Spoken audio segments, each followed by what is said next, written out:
Now, many of you in South Africa, you will know that South Africa, it's a country that has been on the grey list for quite some time.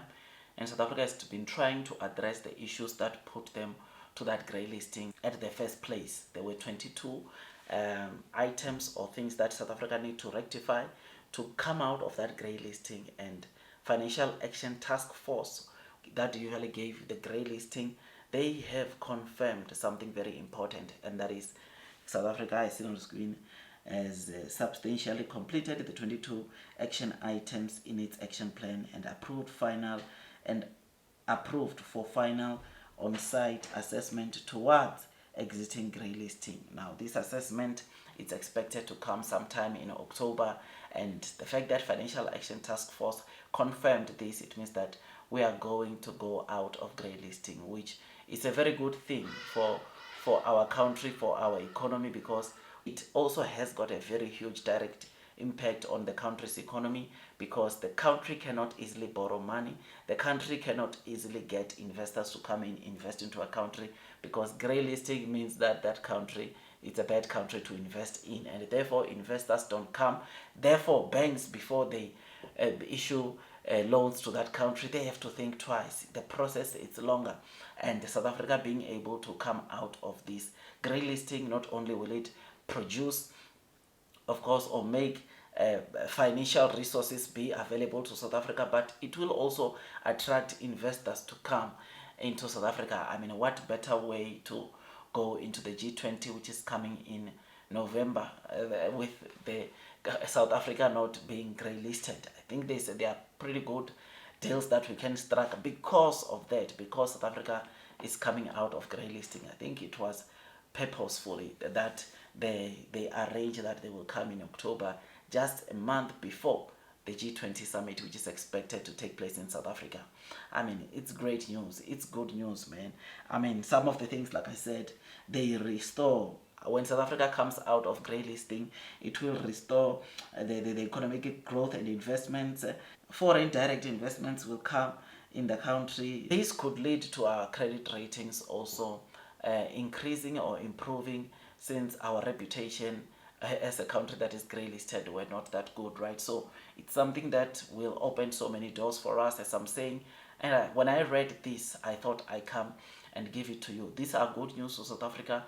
This is good news to South Africa's economy, and with this, I'm quite certain that there will be some pretty good job creations that will come as a result of course, international investors coming to invest into our country when we go out of grey listing. And like I said, something very important is that this final assessment, which will remove the grey listing, is going to take place, or it's going to come just a month before the G20 taking place in South Africa on the 22nd and the 23rd, 21st and 22nd of November. There's also the B20, which is part of the G20, where top businesses all over the world come and try to help these countries in the G20 to do business well together, and there are deals that gets to be struck there, and hopefully everything goes well. So I think this is good news to South Africa. We are already, I think a lot of people, we are talking about bad stuff only, but this is good news. The fact that South Africa has managed to resolve all 22 action items that made it to be grey listed, something that is just so amazing, man. And I think we won't be coming back on this list anytime soon, because South Africa knows exactly where they had fallen short, and they will make sure that it does not happen even in the future. So yeah, man, tell me what you think. I think this is great news.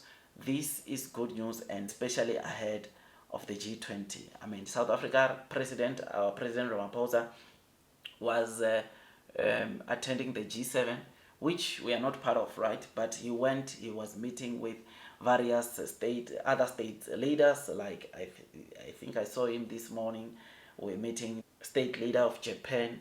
I saw him, I think, yesterday, also meeting Canada state leaders all over the world, and hopefully they are talking in preparation of the G20, which could open so many doors for South Africa. And like I said, so many of the people are waiting, because that summit, it's the first of its kind on an African soil.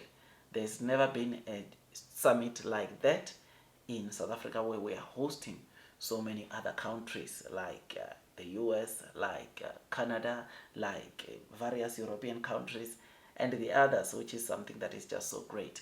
This, my dear friends, is one thing that makes me really to be so excited when we are talking about the upcoming G20 summit, because it will open some room for opportunities also in the it will open a room for opportunities in terms of trade, business, investments, which is something that we all want to see, because with that it opens, or it unlocks, so many job opportunities, especially to the previously disadvantaged group. So tell me what you think, man. Me, I just thought I'd come and give you this quick update.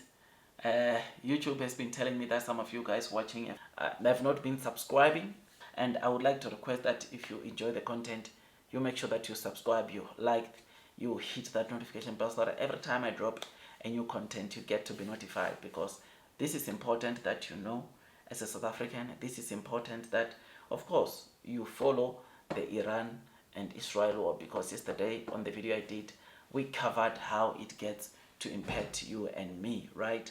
Not both as motorists and also consumers. I've discussed that on the previous video. If you have not watched that video, if I don't forget, I'll put it on the description below.